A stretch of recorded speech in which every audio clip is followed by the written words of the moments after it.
Shalom saudara-saudara, selamat datang saudara dan selamat bergabung dengan keluarga besar Fakultas Ekonomi Universitas Kristen Immanuel Yogyakarta. Saya akan menyampaikan presentasi di bidang kemahasiswaan dan alumni karena kita semua percaya bahwa proses belajar mengajar di UKRIM itu sifatnya komprehensif. Bidang akademis akan merumuskan hal-hal yang berhubungan dengan kurikulum dan sebagainya, tetapi bidang kemahasiswaan akan mendukung dengan membuat aturan-aturan pola kehidupan mahasiswa supaya proses belajar mahasiswa dapat berjalan dengan baik. Oleh karena itu, silahkan saudara mencermati presentasi yang akan sangat berkaitan dengan kehidupan saudara. Walaupun saat ini saudara tidak berada di kampus, tetapi ada aturan-aturan main yang dibuat oleh kampus dengan harapan kehidupan mahasiswa di kampus menjadi lebih baik. Saudara-saudara, secara umum ada 3 indikator seorang mahasiswa atau seorang lulusan itu dikatakan sukses. Yang pertama, tentunya seorang lulusan yang sukses adalah lulusan yang menguasai bidang studinya. Kalau bidang studi akuntansi, ya menguasai bidang akuntansi. Kalau bidang studi manajemen, dia menguasai bidang manajemen. Kemudian yang kedua, dia lulus tepat waktu. 4 tahun maksimal. Saya berharap angkatan 2020 tidak ada yang lulus lebih dari 4 tahun. Kemudian yang ketiga, orang dikatakan sukses kalau dia masa tunggunya singkat untuk mendapatkan pekerjaan. Nah, itu ukuran sukses yang umum. Ukuran sukses yang sering dijadikan tolak ukur oleh umum. Tetapi apakah demikian? Apakah demikian? Seorang lulusan yang sukses itu hanya 3 hal itu. Nah, saudara-saudara, saya akan memberikan beberapa kata kunci sukses di dalam kuliah. Yang pertama, menatap masa depan Anda. Silakan saudara mulai sekarang memimpikan apa yang akan saudara dapatkan nanti ke depan. Paling tidak 4 tahun lagi. Kemudian yang kedua, cintailah bidang studi Anda. Tentunya saudara sudah memutuskan untuk memilih bidang studi manajemen dan akuntansi. Saudara mulai mencintai bidang studi saudara. Kemudian yang kedua, rajin dan disiplin dalam belajar. Atau saudara harus mulai mengatur waktu-waktu saudara, manajemen waktu. Karena apa? Kuliah di perguruan tinggi tentunya akan berbeda dengan waktu SMA. Kalau SMA masuk jam 7, pulang jam 12 atau jam 2. Tapi kalau kuliah mungkin waktunya akan berbeda. Jadi saudara lebih dituntut untuk mengatur waktu-waktu saudara dengan baik supaya tugas-tugas dan kegiatan-kegiatan lain dapat berjalan dengan baik. Yang keempat, dokumentasi catatan kuliah. Jadi walaupun nanti ada buku-buku referensi yang disyaratkan oleh dosen, tetapi saudara tetap diharapkan ada dokumentasi catatan kuliah. Kemudian kuasai kompetensi inti dan penguatan. Ada kompetensi-kompetensi tertentu yang harus dikuasai. Misalnya contoh ya, manajemen keuangan. Manajemen keuangan kompetensi intinya adalah bagaimana perusahaan mendapatkan sumber dana dan mengalokasikan sumber dana misalnya. Manajemen operasional, bagaimana proses dari input ditransformasi menjadi output. Manajemen pemasaran, bagaimana proses memuaskan kebutuhan dan keinginan konsumen dan seterusnya. Jadi kuasai kompetensi inti dan penguatan. Kemudian kembangkan soft skill. Nah ini saudara, nanti sekilas saya akan menyampaikan poin-poin soft skill yang harus dicapai oleh setiap mahasiswa. Artinya bagaimana saudara ketika kuliah di kampus ini tidak hanya menguasai bidang ilmu yang saudara minati, tetapi juga memiliki soft skill yang bagus. Bagaimana saudara belajar memimpin, belajar memotivasi orang lain, belajar membagi-bagi waktu, belajar memecahkan masalah yang mungkin masalah itu tidak berkaitan langsung dengan teori. Kemudian kembangkan persaingan yang sehat, perluas networking, cari teman sebanyak-banyaknya. Perlu saya sampaikan bahwa data statistik di kampus UKRIM itu kampus UKRIM terdiri dari hampir 31 provinsi asal mahasiswa. Oleh karena itu adalah kesempatan yang sangat baik bagi saudara untuk saling belajar. Oke. Nah, Ini kalau digambarkan pendakian ke puncak gunung itu kira-kira seperti itu. Jadi sukses itu sebetulnya pasti akan melewati hal-hal yang berat. Perkampungan terakhir, binatang buas, pembekalan menipis, satu kegagalan, dan akhirnya sukses. Artinya apa? Ketika saudara kuliah di UGRIM nanti mungkin tidak semulus yang saudara bayangkan. Mungkin ada beberapa gangguan yang mesti saudara lewati, tetapi sejak sekarang kita harus yakin bahwa saudara dikirim Tuhan ke UGRIM, itu adalah bagian dari rencana Tuhan. Sehingga nanti saudara pasti akan sukses, walaupun mungkin di dalam perjalanan penuh dengan ujian. Oke. Nah, refleksi diri lulusan PT, ini ada data statistik. Semua perguruan tinggi itu berlomba-lomba untuk mendongkrak standar nilai. Jadi bahkan sekarang ini ada yang mengatakan bahwa untuk memperoleh nilai 3 itu sudah berbeda dengan zaman dulu. Kemudian lulusnya cepat, sangat cepat, bahkan 3 tahun, 3 bulan, 3 hari. Tetapi ironisnya, lulus cepat, IP tinggi, tetapi ilmunya tidak dikuasai dengan baik. Jadi seperti menghafal textbook. Kemudian yang ketiga, soft skill-nya kurang optimal. Pak Dekan kita sering membuat istilah mahasiswa kupu-kupu, kuliah pulang. Artinya apa? Mahasiswa yang hanya belajar saja tanpa mau peduli dengan kehidupan kampus. Sehingga soft skill-nya sangat kurang. Nah, mahasiswa yang seperti ini tentunya nanti ketika akan terjun di dalam dunia kerja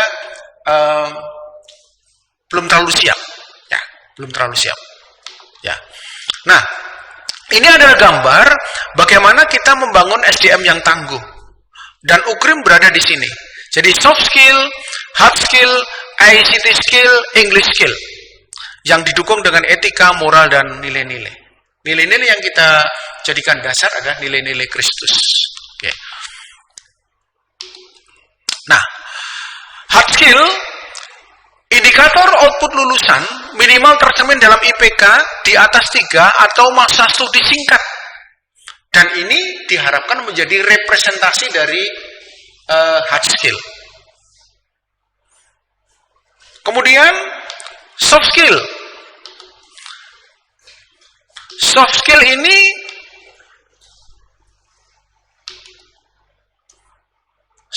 ini akan berhubungan dengan learning how to learn, komunikasi dan kerja kelompok, wawasan bisnis global, pemecahan masalah, kepemimpinan, pengembangan karir, dan sebagainya. Jadi pada prinsipnya soft skill ini sebetulnya tidak diajarkan di kelas, tetapi justru bisa saudara peroleh, saudara diperkaya dengan kegiatan-kegiatan ekstrakurikuler.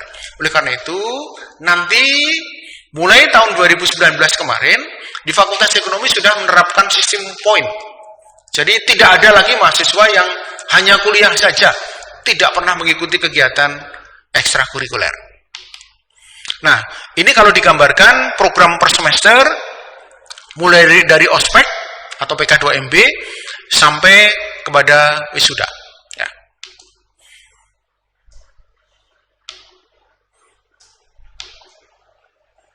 Ya, mulai dari 1 ospek, kemudian basic mentality, leadership, pemecahan masalah, metodologi penelitian, dan seterusnya sampai wisuda dan masuk ke dunia kerja. Nah, ini kalau kita bandingkan kegiatan soft skill dan hard skill di dalam setiap semesternya. Jadi kira-kira gambarnya seperti ini. Jadi kegiatan akademik dan kegiatan kemahasiswaan. Artinya apa? Diharapkan mahasiswa itu makin lama itu makin matang dua-duanya. Tidak saja matang secara ilmiah, secara keilmuan, tetapi dia juga matang secara kepribadian. Jadi dia makin pandai berkomunikasi, makin pandai di dalam memecahkan masalah berkaitan dengan bidang studi. Jadi jangan sampai mahasiswa itu pincang. Nah, ini idealisme di dalam kehidupan mahasiswa. Jadi hard skill-nya dia terus meningkat, tetapi soft skill-nya juga sama-sama meningkat. Jadi harus seimbang. Ya. Jadi lulusan UGRIM diharapkan nanti tidak hanya memiliki ilmu yang tinggi, tapi juga memiliki iman yang teguh. Ya. Nah, ini Pembelajaran seutuhnya akademik kemahasiswaan di luar kampus, di luar bidang ilmu, di dalam bidang ilmu, di dalam kampus. Jadi ada non-kurikuler, co-kurikuler, ekstrakurikuler, dan intrakurikuler. Nah ini saya kira saya lewati saja ya. Nah, ini bagaimana gambar skema pembentukan kompetensi mahasiswa. Nah, jadi ini semua kita siapkan di kampus kita. Jadi sistemnya sudah kita ciptakan. Bagaimana mahasiswa UKRIM diharapkan tadi tidak hanya memiliki ilmu yang tinggi, tapi juga memiliki iman dan perilaku yang baik. Nah, saudara-saudara, apakah perjalanan saudara nanti akan mulus? Nah, ternyata ada godaan selama menjadi mahasiswa. Salah satunya adalah pergaulan yang bebas. Ada pertanyaan dari mahasiswa, Pak, kalau jadi mahasiswa boleh nggak pacaran? Saya susah menjawabnya. Pertanyaan saya balik. Apakah dengan pacaran kuliah saudara akan menjadi lebih baik? Nah, itu pertanyaan saya. Kalau dengan pacaran saudara kuliahnya menjadi amburadul, ya jangan. Ya, gitu ya. Kemudian yang kedua, kemajuan dunia IT. Itu bisa positif, bisa negatif. Di satu sisi, kemajuan teknologi akan membantu saudara untuk memperlancar kuliah. Tapi di satu sisi, kalau pemanfaatnya tidak baik, bisa akan menjadi pengganggu. Budaya instan, ingin cepat selesai, ingin mudahnya saja, nyontek, copy paste, dan seterusnya. Di kampus kita, yang namanya ketidakjujuran, tidak ada toleransi. Karena kita lebih mementingkan proses. Yang penting lulus dulu, kerjaan belakang. Ini godaan selama mahasiswa berlangsung. Kegiatan positif, menolong jika ada benturan kehidupan. Nah, ini beberapa godaan yang sering dihadapi ketika kita menjadi mahasiswa. Kepribadian yang dicari oleh dunia kerja itu kepribadian yang seperti apa? Ternyata, menurut penelitian, dunia kerja tidak hanya membutuhkan orang yang pandai secara akademik, tetapi yang dibutuhkan adalah yang percaya diri, yang matang, memiliki daya juang tinggi, dan relationship skill yang bagus. Ini yang dibutuhkan oleh dunia kerja. Nah, pertanyaannya setelah wisuda mau apa? Mungkin sejak sekarang sudah ada yang berangan-angan. Pak, besok mau jadi wira swasta. Boleh. Mau NGO, lembaga-lembaga kemasyarakatan, lembaga swadaya masyarakat. Mau jadi karyawan swasta, mau jadi pegawai bank, boleh. Mau jadi dosen, silahkan. Mau menjadi pegawai negeri, silahkan. Tetapi semuanya itu harus dipersiapkan sejak sekarang. Saudara-saudara, di kampus kita, kehidupan yang berhubungan dengan etika itu sangat diperhatikan. Etika mahasiswa itu berhubungan dengan perilaku, penampilan, dan pergaulan. Bagaimana perilaku mahasiswa, bagaimana penampilan mahasiswa, bagaimana pergaulan mahasiswa. Ya, coba kita lihat dari penampilan. Saudara-saudara, standar umum pakaian itu harus baik. Baju berkerah, sopan. Kaosnya berkerah, boleh pakai kaos tapi harus yang berkerah, sopan. Celana atau rok pantas, tidak terlalu ketat di bawah lutut. Saya kira ini standar umum. Kemudian sepatu, harus pakai sepatu, tidak boleh pakai sandal. Atau pakai sepatu dan di belakangnya tidak diinjak. Kemudian perhiasan boleh pakai tetapi tidak boleh berlebihan. Tidak bertindak dan bertato bagi mahasiswa laki-laki. Jadi gini, mengapa saya mengusulkan kepada pimpinan untuk ada aturan tidak bertindak bagi mahasiswa laki-laki? Saudara-saudara, beberapa lembaga atau instansi ketika akan menerima calon karyawan itu ada syarat tidak boleh bertindak dan bertato. Jadi kalau misalnya saudara sudah bertindak dan bertato, artinya saudara sudah tidak ada peluang untuk masuk ke instansi tersebut. Oleh karena itu, kalau belum terlanjur, saya mengusulkan saudara tidak bertindak.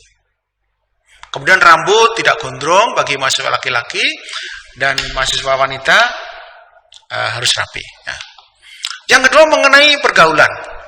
Nah, pergaulan sesama mahasiswa harus dijaga dengan baik. Kampus UKRIM ini sangat plural, sangat beragam. Oleh karena itu, di satu sisi pluralisme ini menjadi peluang saudara untuk saling belajar. Bagaimana kebiasaan saudara kita dari suku lain. Tetapi di sisi yang lain, itu harus dijadikan sarana supaya jangan sampai ada gesekan. Kemudian hindari perkelahian, apalagi menyangkut suku. Kalau bisa tidak ada perkelahian.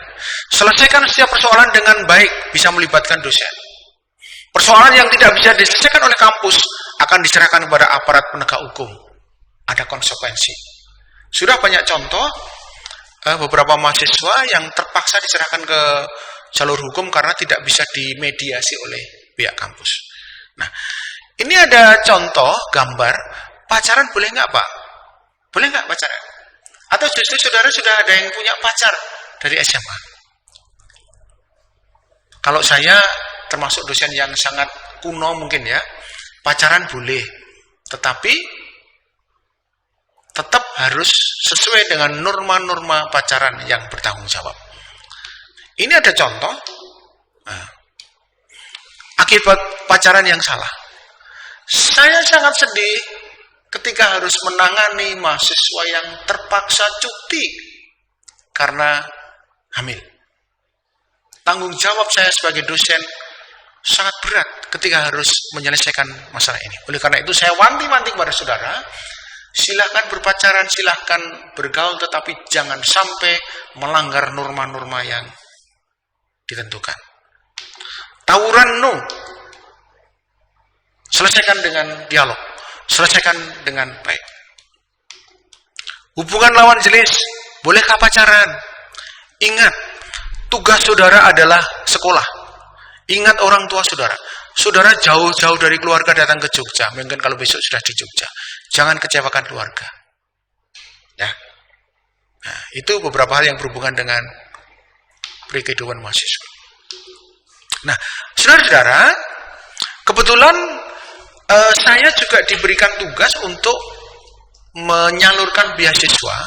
Jadi ada beasiswa yang disiapkan oleh pemerintah dalam hal ini melalui LLDikti, Lembaga Layanan Pendidikan Tinggi Wilayah 5 Yogyakarta. Dulu namanya Kopertis Wilayah 5. Nah, kriteria mahasiswa yang berhak mendapatkan beasiswa adalah prestasi, tentunya IPK, kemampuan orang tua, penghasilan orang tua, karakter, dan aktivitas kemahasiswaan. Jadi ini yang akan menjadi prioritas kriteria siapa yang berhak menerima beasiswa. Nah, ini ada kegiatan ekstrakurikuler, ini ada beberapa kegiatan non-akademik yang diperhitungkan. Setiap mahasiswa wajib mengikuti kegiatan ekstrakurikuler minimal sekali dalam 1 semester. Nanti akan dituangkan dalam bentuk poin soft skill. Ya. Jadi kegiatan ekstrakurikuler bisa berupa kegiatan yang disediakan oleh SMF, Senat Mahasiswa Fakultas, kalau di SMA namanya OSIS barangkali ya, BEM atau UKM, BEM di tingkat universitas, SMF di tingkat fakultas, atau kegiatan lain di luar kampus yang sesuai. Setiap kegiatan akan diberikan poin sesuai dengan peran mahasiswa peserta panitia pembicara dan seterusnya. Setiap akhir semester akan diadakan evaluasi oleh dosen wali atau wakil dekan bidang kemahasiswaan. Jadi, saudara nanti wajib mengikuti kegiatan ekstrakurikuler karena akan diperhitungkan sebagai poin soft skill saudara. Nah, saya kira itu yang berhubungan dengan kehidupan mahasiswa. Ya, berikutnya saya akan memberikan gambaran bagaimana sistem penilaian poin kemampuan pendukung atau kemampuan soft skill. Jadi ini ada beberapa jenis kegiatan. Kemudian tingkatnya, tingkat internasional, nasional, provinsi, lokal, atau tingkat kampus. Kemudian prestasinya seperti apa. Kemudian buktinya harus disertakan. Kemudian ada maksimum poin. Jadi ini yang nanti akan kita jadikan pedoman untuk menilai, mengevaluasi skor poin setiap mahasiswa. Nah, ini oleh karena itu silakan nanti saudara manfaatkan dengan baik. Jadi sekali lagi, diharapkan saudara nanti lulus dari UKRIM itu tidak hanya menguasai ilmu tertentu, tetapi juga memiliki kepribadian yang semakin baik. Saudara bisa menjadi mahasiswa yang semakin mandiri, bisa berkomunikasi dengan baik, bisa belajar mengorganisir bagaimana berhubungan dengan teman-teman, memecahkan masalah bersama, bekerja sama, dan seterusnya. Oke, saya kira itu beberapa hal yang berkaitan dengan bidang kemahasiswaan. Sekali lagi, terima kasih saudara sudah bergabung dengan Fakultas Ekonomi UKRIM, dan doa kami selalu dari kampus, biarlah saudara semuanya nanti akan sukses. Sekian, terima kasih. Tuhan Yesus memberkati kita.